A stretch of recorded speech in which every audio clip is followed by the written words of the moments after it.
오늘 우리에게 말씀 전해주시는 분은 센터빌 캠퍼스에 지난 6월 달에 오셔서 지금 한 2달 반 정도 사역을 하고 계신 윤국진 목사님입니다. 센터빌 캠퍼스를 우리가 6년 전에 시작하고 나서 그동안 제가 오고 가면서 이 교회를 세우기 위해서 애를 썼는데 윤 목사님 오시고 나서 급속도로 이제 안정이 되고 자리가 잡히고 이제 도약을 위한 준비를 잘 하고 있습니다. 그래서 저도 이제 마음 놓고 모든 일을 그 윤 목사님에게 맡겨놓고 저는 또 이 맥클린 그 사역에 더 많은 신경을 쓸 수 있게 되어서 얼마나 감사한지 모릅니다. 윤 목사님을 그 전부터 오래도록 알고 있었습니다만은 하나님 나라에 대한 열정, 복음에 대한 그런 뜨거운 열심, 그리고 교회에 대한 사랑, 성도들에 대한 사랑, 이런 것들이 아주 특심한 분입니다. 그래서 지금 센터빌 캠퍼스에 부임한 이래 그동안 오래도록 그 목회자의 목양을 받지 못했던 교우들께서 목사님을 통해서 신방과 상담, 그리고 감격적인 예배를 통해서 아주 잘 자리가 잡히고 또 부흥하고 있는 것 얼마나 감사한 일인지 모릅니다. 오래도록 기도했던, 가슴 졸이며 기도했던 그런 기도가 이루어지는 것 같아서 저로서는 너무나 감사하고 또 윤 목사님에게도 고마워하고 있습니다. 이제 나오셔서 이 뼈들이 살아날 수 있겠느냐 하는 그런 말씀을 나누실 때 여러분 은혜 받으시고요. 또 센터빌 캠퍼스, 이 우리 같은 교회입니다. 마음속에 품어주시고 기도해 주시고 또한 이 교회가 바로 서서 자립할 때까지 우리 함께 기도해 주시고 헌신해 주시기 바랍니다. 이제 나오실 때 하나님께 감사하며 찬양을 올리는 그런 뜨거운 박수로 맞아 주시기 바랍니다.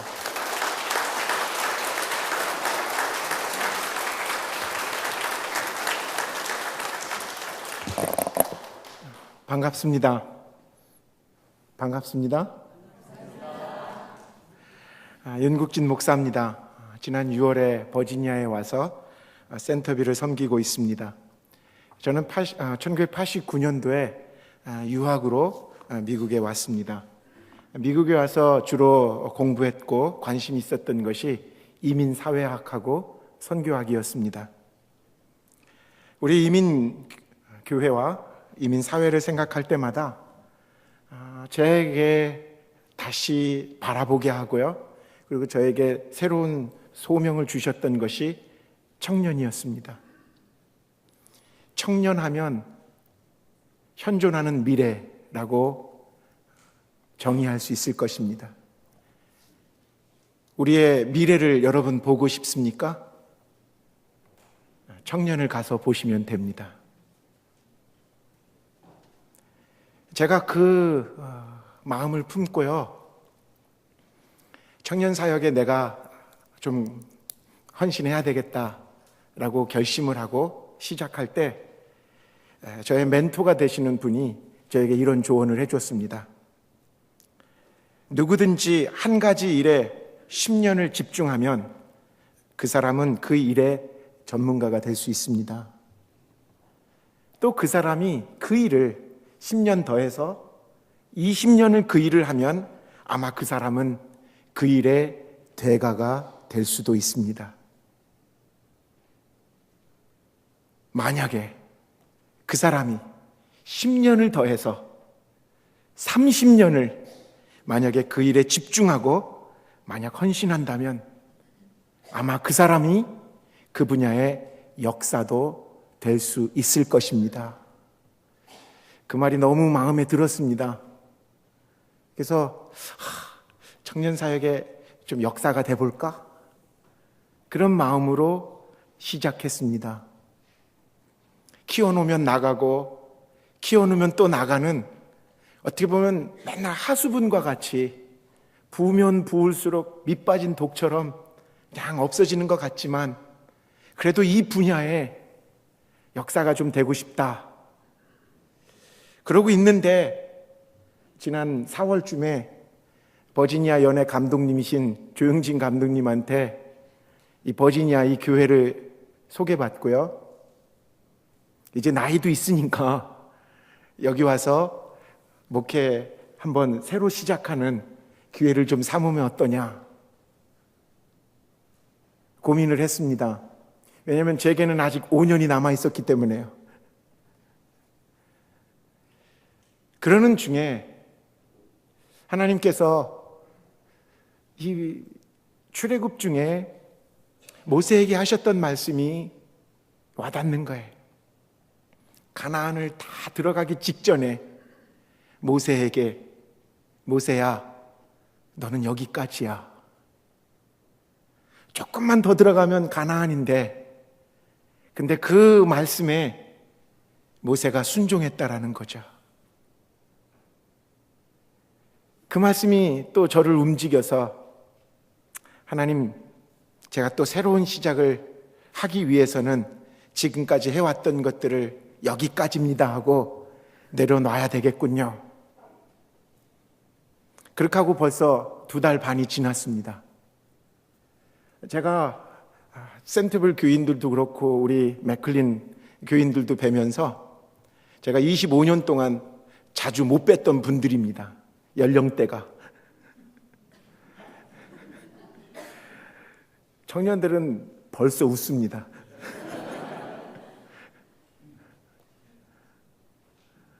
그래서 2개월 넘도록 저 스스로 좀 바꾸려고 합니다. 어떻게든지 제 거친 말투와 직설적인 화법과 청년들을 주로 상대했던 그 자세들을 조금 변화시켜서 좀 장년들 사역에 맞출 수 있으려고 노력은 하는데 여러분 그게 잘 안 됩니다. 25년이라는 세월이 짧진 않았던 것 같습니다. 그래서 최근에 깨달은 바가 있습니다. 25년의 세월은 없애고 잊어버려서 좋은 게 아니라 하나님이 내게 주신 귀한 자산이고 사역에 또 어떻게 보면 보배라고 믿습니다. 그것 가지고 여러분 그거 없애려고 하는 게 아니라 그것 가지고 여러분 잘 섬기겠습니다. 아멘. 그래서 여러분 제 말씀, 제가 말투나 좀 그래도 뭐 여러분한테 익숙하지 않을지라도 그래 25년은 긴 세월이야 이해해 주시길 바랍니다.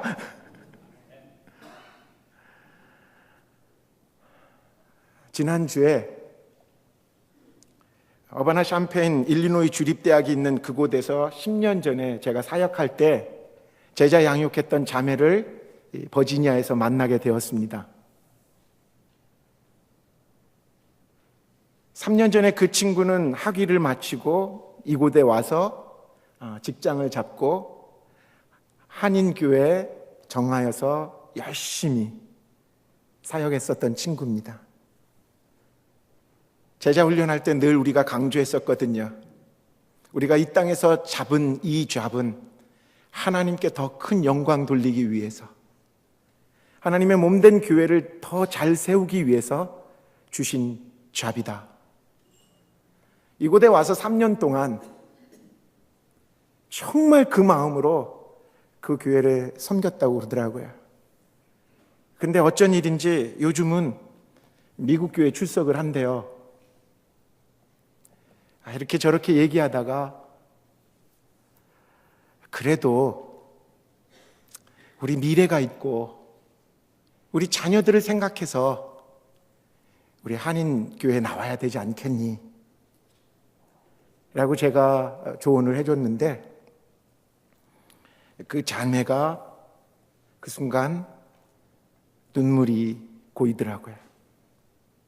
그리고 저한테 이렇게 말했습니다. 목사님, 저는 더 이상 한인교회 믿을 수가 없어요.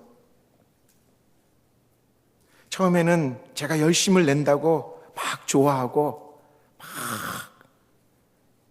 마치 이용하다가 나중에는 너무 익숙해지니까 무시하다가 좀 더 지나니까 마치 용도가 폐기된, 그래서 용도 폐기시키는 악덕 기업주 같았어요. 저는 이제 다시 용기가 없어요. 그 말을 듣고 제가 정말 가슴이 아팠어요. 제가 해줄 수 있는 말은 이거 하나였어요. 난 안 그렇게.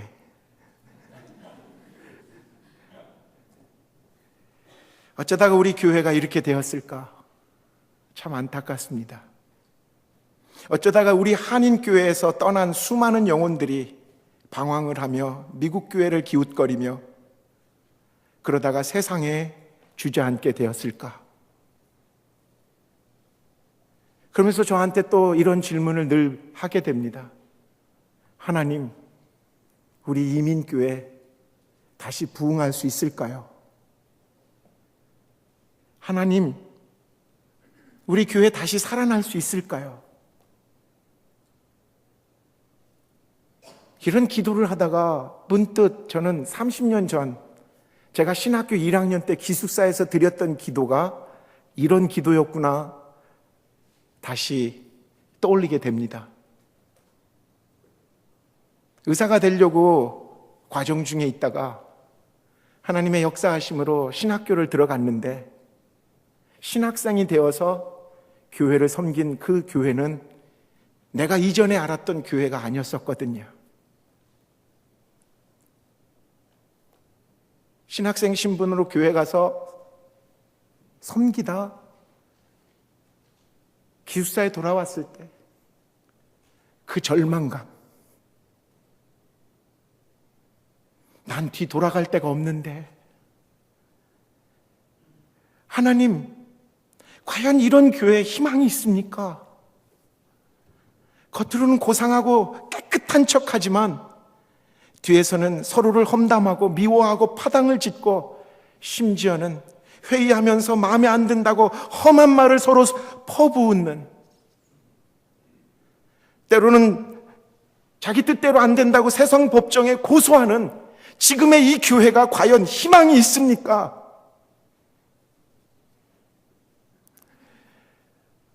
교회 끝나고 학교에 돌아오기만 하면, 기숙사에 있기만 하면 그냥 복받쳤어요. 내가 이러려고 여기 왔나? 깊은 회의와 절망 속에서 어떤 때는 잠이 안 오는 거예요. 앞으로 나도 뻔할 텐데. 그러면서 신학교 채플, 조그만 채플에 가서 어떤 때는 하나님 원망하며 기도하며 하나님 도대체 이게 뭡니까 하고 몸부림치던 때가 기억이 나는 거예요.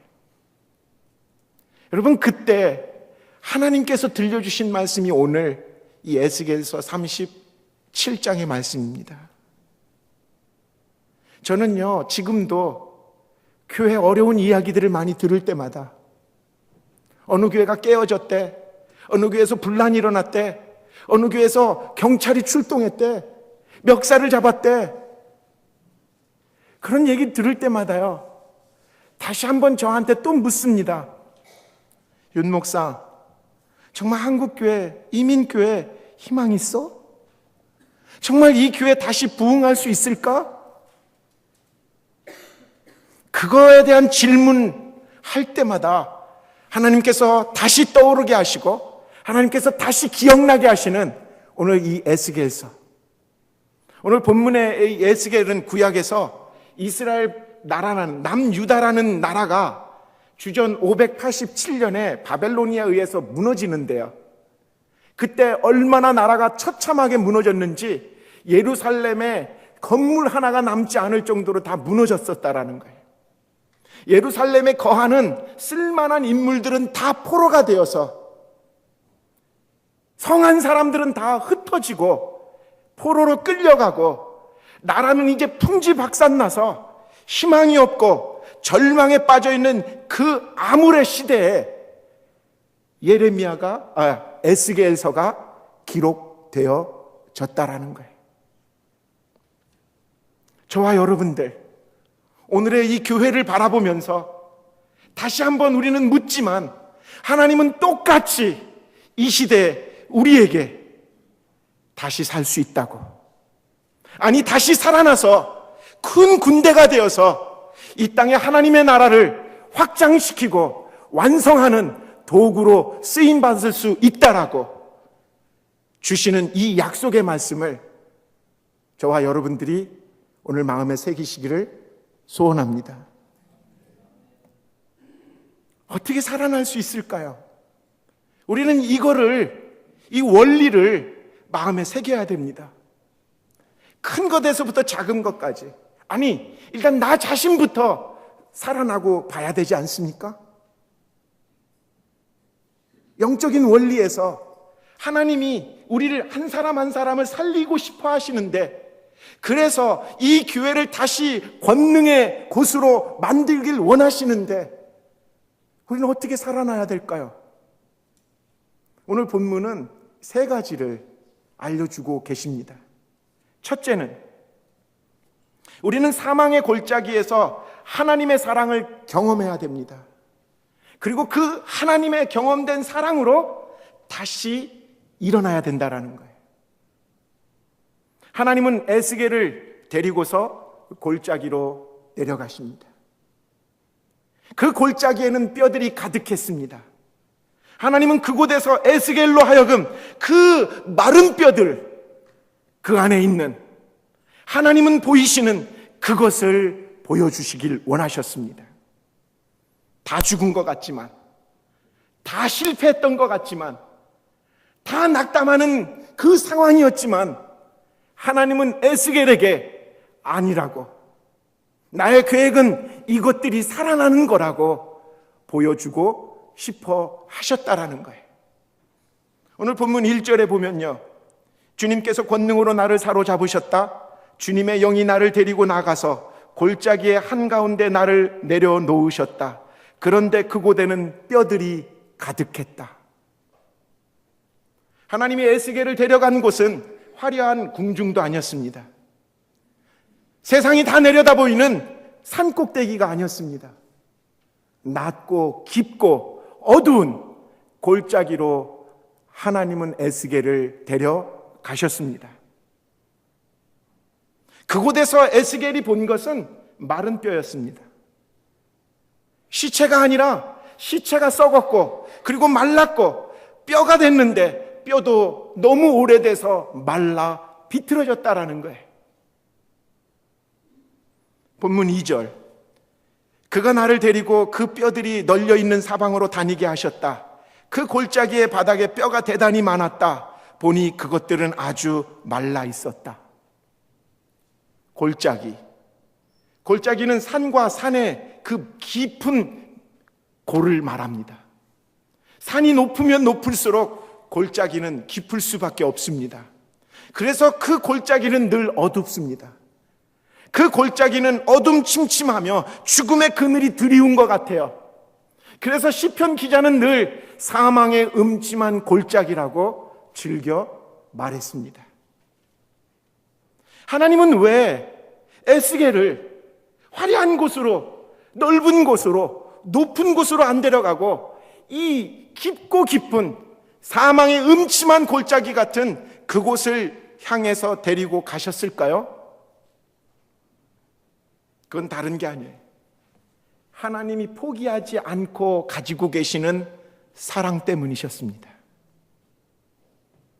하나님이 우리를 향해서 품고 계시는 긍휼하심 때문이셨습니다.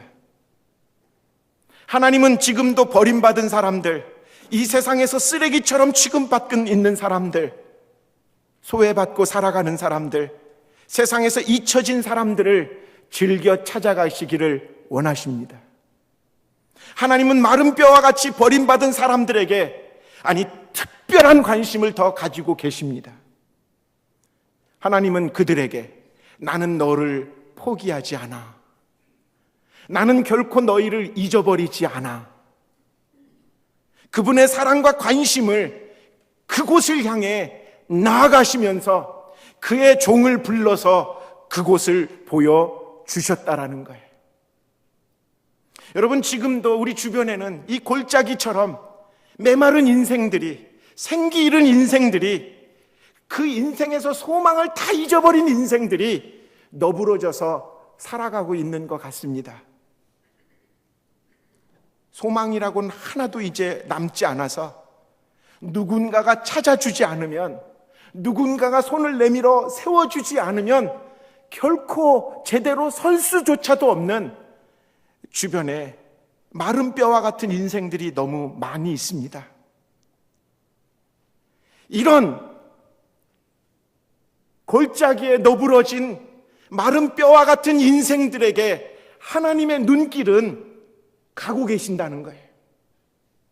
하나님의 손은 그곳을 향해서 뻗어내시고 있다라는 거예요. 그 하나님이, 그 사랑이 오늘 이 땅에 우리에게 하나님의 그 사랑의 확증으로 보여주신 게 뭡니까?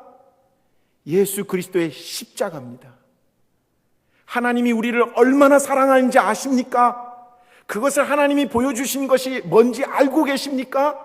그것은 독생자를 아낌없이 내어놓으신 그 십자가 사랑이라는 거예요. 그래서 누구든지 하나님의 그 사랑을 깨닫고 하나님이 내미신 그 손을 만지기만 하고 붙잡기만 하면 다시 살아나는 역사가 일어날 줄 믿습니다. 오늘 3절에 보니까요, 함께 같이 읽겠습니다. 3절 시작. 그가 내게 물으셨다. 사람아, 이 뼈들이 살아날 수 있겠느냐? 내가 대답하였다. 주 하나님, 주님께서는 아십니다. 하나님의 마음과 인간의 마음의 틀림이 여기 표현되어 있어요. 하나님의 관점은 에스겔을 향해서 이 마른 뼈들이 살 수 있겠어? 하나님은 긍정입니다. 말라 비틀어졌지만 하나님의 눈에는 이들이 살아나는 것이 보여 계셨어요. 근데 에스겔의 눈은 아니었을 거예요. 에스겔은 아마 오늘 우리식으로 말하면 이랬을 거예요. 하나님 농담하지 마세요. 하나님 그걸 말이라고 하세요? 그 인간이 어떤 인간인데 절대로 교회 안 나와요. 씨도 안 먹혀요. 안 돼요. 여러분, 하나님의 눈에는 마른 뼈들이 그 안에서 생명을 얻고 큰 군대가 일어설 것이라는 것이 보입니다. 하나님의 눈에는 지금 이 교회들이 세상에 오명이 되고 우습게 여겨지고 손가락질을 받는 천덕꾸러기처럼 전락된 것처럼 보이지만 하나님의 눈에는 이 교회가 하나님의 소망이고 하나님이 이 교회를 통해서 결국은 세상을 변화시키실 거라는 각오가 있으시고 비전이 있는 줄 믿습니다. 하나님의 눈이 왜 보이시는지 아십니까? 하나님의 눈에는 왜 이 마른 뼈에 생명이 살아날 걸 보이신 줄 아십니까? 사랑 때문입니다. 청년 사역을 주로 하다 보면 제 주 전공이 결혼식 주례입니다. 하도 그 일을 많이 해서 제가 내일도 노처녀 노총각을 또 주선했습니다. 내일 일어나는 사건이 잘 되기를 여러분도 소망해 보십시오.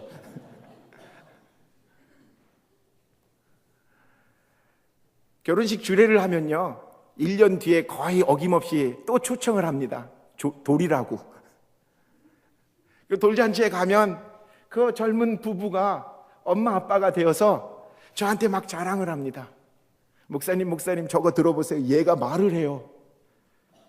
저는 옹알이로 들리는데 그 부모는 말이래요. 그 속에는 그렇죠. 우리 애 천재 아니에요? 뭐 이런 얘기일 거예요. 왜 그럴까요? 사랑하니까 들리는 거예요. 사랑하면 보이게 됩니다. 버지니아에 와서 처음으로 2주 전에 병원 신방을 가게 됐습니다. 예약된 신방이 아니라 급하게 요청에 의해서 병원을 가게 됐습니다.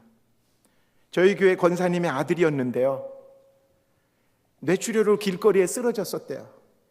근데 지나가는 사람이 정말 천사 같아요. 지금도 누군지는 모른대요. 지나가는 사람이 급하게 병원에 데려다 줘서 병원에서 적절한 응급처치를 해서 기적적으로 살아난 거예요. 권사님이 저한테 전화하셨습니다. 목사님, 우리 아이에게 기회가 왔어요. 저는 깜짝 놀랐어요. 이게 왜 기회인가? 나중에 설명 듣고 알았어요.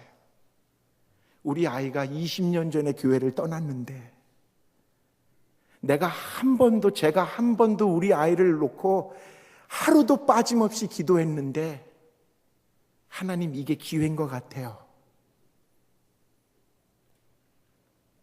사실 그 친구는요, 세상에서 정말 1.5세인가? 1.5세로서는 가장 잘 나갈 수 있는 포지션이고요. 지금도 이 미국 이 땅에서 정말 성공한 사람들의 본이 된 그 위치에 있던 친구예요. 근데 그 권사님이 저한테 말씀했습니다. 이 아이가 어렸을 때부터 믿음이 좋았어요. 청년 때는요, 전도하러 다녔어요. 교회에서 주일학교 선생님 안 한 적이 없었어요. 그런데 24살 때 교회에서 너무 큰 상처를 받아서 교회를 떠나갔어요. 그리고는 20년을 세상에서 살다가 전 그런 어머니 처음 봤어요. 그 위기의 순간에, 죽냐 사느냐의 그 순간에, 목사님, 이게 지금 기회인 것 같아요. 병원에 찾아가면서요, 정말 내 마음속에도 정말 이건 하나님의 사건 같다. 이 영혼을 향해서 하나님이 포기하지 않는 그 사랑을 보여주시려고 하는 것 같다. 그 생각이 들더라고요. 중환자실에 들어갔습니다.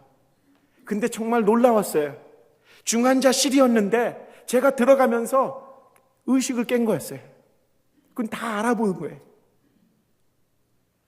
그때 제 마음속에 하나님께서 나누라고 하는 말씀이 딴 게 아니었어요. 시편 23편. 여호와는 나의 목자시니.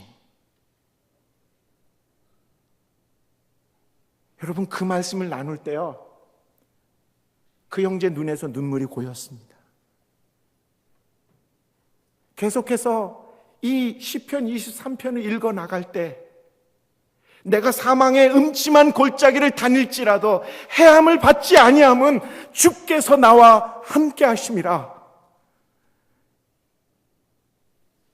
이 말이 나눠졌을 때 그 형제는 통곡하기 시작했습니다. 그 통곡은 그 병실에 있는 모든 사람을 통곡하게 했습니다. 그 자리에서 우리는 사망의 음침한 골짜기에서 하나님이 우리를 포기하지 않으시고 하나님의 그 사랑으로 우리를 붙잡으셨다라는 그 사실에 감격해서 울었던 것입니다. 여러분, 잊지 마십시오. 인간의 절망의 끝이 바로 하나님의 시작, 하나님의 희망의 시작이라는 사실을, 우리는 절망의 바닥에서 하나님이 내미신 손을 드디어 발견하게 된다라는 거예요.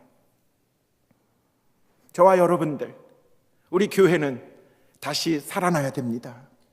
어디서부터 다시 시작해야 될까요? 하나님이 우리를 포기하지 않으신다는 거예요. 지금까지 63년 된 이 교회 위에 지금까지 집요하게 하나님은 우리를 향하신 기대를 내려놓지 않으셨다라는 거예요. 그 사랑을 우리가 다시 깨닫기를 축원합니다. 두 번째, 하나님은 우리들이 말씀으로 다시 살아나기를 원하십니다. 이 본문을 보면요, 1절과 10절 사이에 세 구분이 가능해요. 1절과 2절, 3절까지가 바로 하나님께서 에스겔을 데리고 가서 하나님의 사랑을, 하나님의 본심을 알려준 앞부분. 4절부터 8절까지가 바로 에스겔에게, 마른 뼈들에게 대언하라고 하시는 말씀.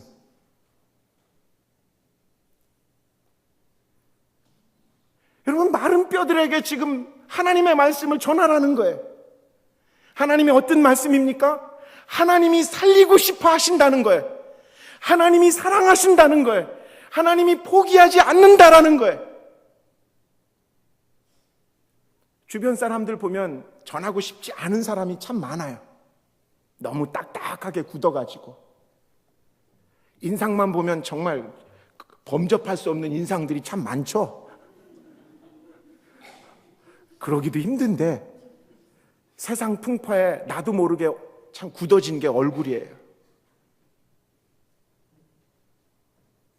여러분, 그럼에도 불구하고 하나님은 뭐라고 말씀하십니까? 가서 선포하라는 거예요. 대언하라는 거예요. 하나님의 종의 의무는 이거라는 거예요. 안 들을 것 같은데요? 힘든데요? 때를 얻든지 못 얻든지, 듣든지 안 듣든지 너는 전하라는 거예요. 5절에 보니까요, 나 주 하나님이 이 뼈들에게 말한다. 내가 너희 속에 생기를 불어넣어 너희가 다시 살아나게 하겠다. 이것을 대언하라는 거예요. 하나님이 살리고야 말겠다라는 거예요. 6절에요. 같이 읽겠습니다. 시작. 내가 너희에게 힘줄이 뻗치게 하고 또 너희에게 살을 입히고 또 너희를 살갗으로 덮고 너희 속에 생기를 불어넣어 너희가 다시 살아나게 하겠다. 그때야 비로소 너희는 내가 주인 줄 알게 될 것이다. 하나님이 하시겠다라는 거예요. 우리는 안 될 것 같지만 우리는 하나님 농담하시는 거예요? 저 사람은 안 돼요? 이렇게 생각할지 모르지만 하나님은 하시겠다라는 거예요. 왜? 하나님이시니까. 그러면서요, 마른 뼈에 힘줄이 생기고 살이 입혀지고 마침내 가죽이 덮일 것이라고. 7절에 그래서 나는 명을 받은 대로 대언하였다. 내가 대언할 때 무슨 소리가 났다. 보니 그것은 뼈들이 서로 이어지는 요란한 소리였다. 여기서 주목해야 되는 것이 하나님이 주신 말씀을 순종했을 때, 그 말씀을 듣고 대언했을 때 역사가 일어났다라는 거예요. 여러분, 말씀을 듣고 은혜 받은 사람들은 많아요. 근데 그것을 말씀 충만이라고 붙일 수는 없어요. 말씀 충만은 어디까지 가야 되는 줄 아십니까? 말씀을 듣고 내가 이렇게 살면 안 되겠다 다짐하고 그 다짐을 실천하는 순종의 단계까지 갈 때, 그게 말씀이 내 안에 들어오고 그 말씀이 내가 삶으로 살아내고 움직여질 때 비로소 그것을 말씀 충만이라고 하는 줄 믿습니다. 듣는 것만 충만하지 마십시오. 소화시키셔야 됩니다. 말씀 들었으면 묵상해야 됩니다. 저는요, 센터빌 캠퍼스가 너무 좋아요. 왜 좋은지 아세요? 새로 온 교인들이 많아서 좋아요.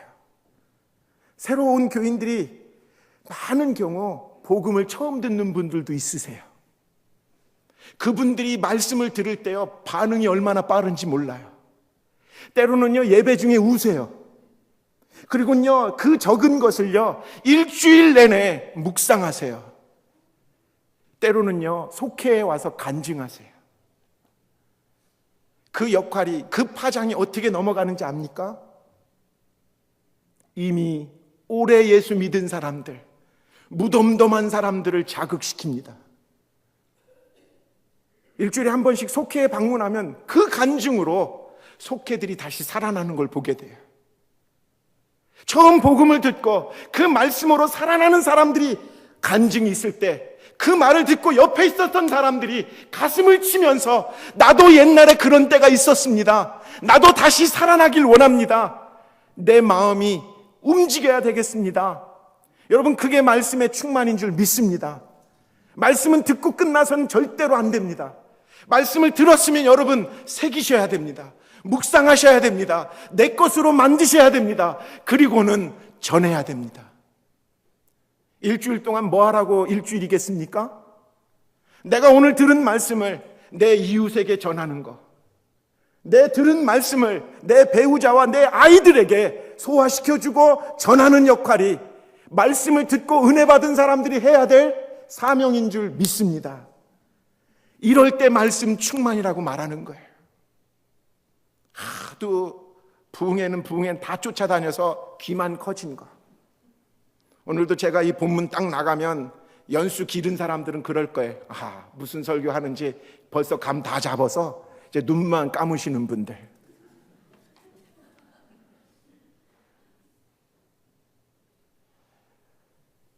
저희 센터빌이 9월 20일부터 22일까지 말씀 부흥회가 열립니다. 제가 왔더니 이런 목사님을 모셨어 하고 제가 깜짝 놀랐습니다. 제가 모신 게 아니에요. 사람들이 제가 능력 있는 줄 아는데 김영복 목사님이 모셔놓은 거였습니다.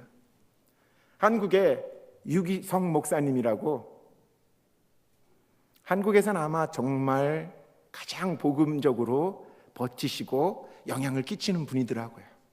근데 제가 유명해서가 아니에요. 지난주에 저한테 제목을 주셨고요, 주제를 주셨는데 그 주제를 듣고 저는 이미 은혜를 받았습니다. 이번 부흥의 주제가 이겁니다. 예수님만으로 행복합니다. 아멘. 저는 이미 벌써 기대가 돼요. 말씀으로 살아나기를 축원합니다. 듣고 끝나는 것이 아니라 그 말씀 붙잡고 실천하고 순종하고 살아내기 위해서 애쓰는 저와 여러분 되시기를 소원합니다. 사랑하는 성도 여러분, 여러분들이 사랑하는 가족이 그리고 주변 이웃들이 살아나는 기적을 보고 싶어 하십니까? 그럼 여러분이 먼저 하나님의 말씀으로 은혜 받으셔야 돼요. 그리고 그 말씀 혼자 은혜 받는 게 아니라 그 말씀을 나누기 위해서 애쓰고 힘쓸 때 바로 그것을 성경은 말씀 충만의 은혜라고 우리에게 알려주고 계십니다. 마지막 세 번째는요, 성령 충만으로 살아나야 돼요. 9절 10절 이 장면에 마른 뼈들이 결합되어지고 살아나고 큰 군대로 완성되는 모습이 나타납니다. 8절 같이 읽겠습니다. 시작. 내가 바라보고 있으니 그 뼈들 위에 힘줄이 뻗치고 살이 오르고 살 위로 살갗이 덮였다. 그러나 그들 속에 생기가 없었다. 뭐가 없었다고요? 생기가. 하나님의 말씀이 선포되어졌을 때 뼈가 맞추어졌어요. 힘줄이 생겼어요. 살이 붙었어요. 가죽이 덮였어요. 모양은 다 갖추어졌어요. 근데 뭐가 아직은 없다고요? 생기가. 9절에 보니까요, 그때 내가 주께 그때 그가 내게 말씀하셨다. 사람아, 너는 생기에게 대언하여라. 생기에게 대언하여 이렇게 일러라. 나 주 하나님이 너에게 말한다. 너 생기야, 사방에서부터 불어와서 이 살해당한 사람들에게 불어서 그들이 살아나게 하여라. 이제는 생기에게 대언하라는 거예요. 생기에게 요청하라는 거예요. 생기에게 부탁하라는 거예요. 생기야, 사방에서 불어와서 이 살해당한 사람들에게 불어넣어 살아나게 좀 해라. 여기서 이 생기가 주목해야 될 단어더라고요. 히브리 말로는 루하. 이 루하라는 단어가요, 신약에서는 성령이라는 단어랑 같아요. 생기, 하나님의 영인 성령이라는 거예요. 호흡, 바람, 이게 다 루하로 쓰여지는 단어거든요. 하나님의 생기, 하나님의 호흡, 세상을 살리는 바람, 이게 성령이라는 거예요. 인간을 살려내고 죽은 공동체를 살려내는 것, 그것은 말씀 사역으로 틀을 잡는 것과 함께 그 말씀으로 무장한 사람들이 그 말씀대로 살아내기 위해서 능력을 주는 성령의 역사가 함께 일어나야 가능한다라는 거예요. 성경은요, 그래서 일관성 있게 믿음의 사람은 말씀과 함께 성령으로 무장해야 된다고 가르쳐주고 있습니다. 우리가 때로는 여러 가지 부작용 때문에 한쪽으로 치우칠 수가 있어요. 어느 교회 가면 말씀만 강조해요. 어느 교회 가면 성령만 강조해요. 근데 여러분, 그것은 양날개예요. 말씀과 성령의 역사하심이 함께 모아질 때만 우리는 전진해 나갈 수 있고 우리는 큰 능력을 행할 수 있을 줄 믿습니다. 만약에 하나만 강조하면요, 한쪽을 죽이면 여러분, 날개 하나 있는 것들이 날개짓을 하면 어떤 일이 벌어지는지 아십니까? 제자리에서만 뱅뱅 돌아요. 양날개로 날아가야 말씀의 틀을 잡고 말씀의 방향을 잡고 말씀으로 다시 일어나고, 그 일어난 우리들에게 성령이여 역사하여 주옵소서. 성령의 능력이 필요합니다. 이 교회를 살릴 수 있는 것, 그것은 우리의 힘이 아니고 성령의 역사십니다. 성령의 충만함을 위해서 구해야 될 줄 믿습니다. 그러면 어떻게 우리들의 믿음의 선배들은 성령의 충만함을 구했을까요? 사도행전 4장 31절입니다. 같이 읽겠습니다. 시작. 그들이 기도를 마치니 그들이 모여있는 곳이 흔들리고 그들은 모두 성령으로 충만해서 하나님의 말씀을 담대히 말하게 되었다. 그겁니다. 기도를 마치니, 넉넉한 기도, 성령의 충만함을 위해서 기도하는 것, 그것이 우리로 하여금, 교회로 하여금 성령의 충만함과 함께 이 시대를 살려낼 수 있는 능력으로 우뚝 서게 하는 힘의 근원인 줄 믿습니다. 지난 주간 제가 우리 교회에서 가장 고령이신가요? 97세 신금필 장로님 찾아뵙고 인사하고 여러 이야기를 나눴습니다. 제가 장로님한테 물어봤습니다.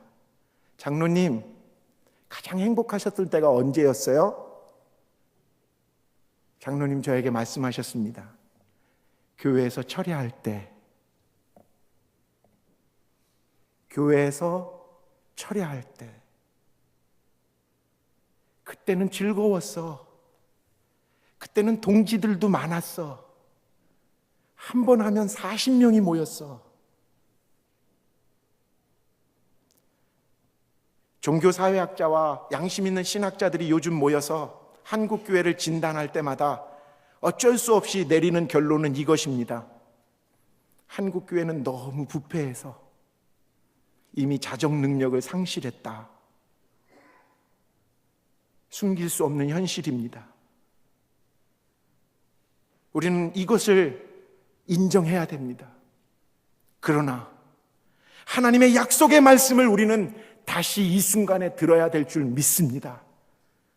어둠이 깊으면 깊을수록 빛은 더 뚜렷하게 보이게 될 줄 믿습니다.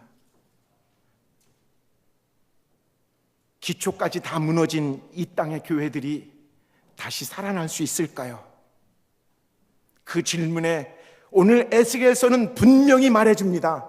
살아날고 말고 다시 살아나서 큰 군대가 되어서 물이 바다 덮음과 같이 여호와의 영광이 온 땅에 인정되는 그날을 위해서 이 교회는 전진해 나갈 것이고 이 세상을 변화시키게 될 줄 믿습니다. 저와 여러분들이 그 일에 쓰임받는 도구가 되기를 소원합니다. 기도합시다.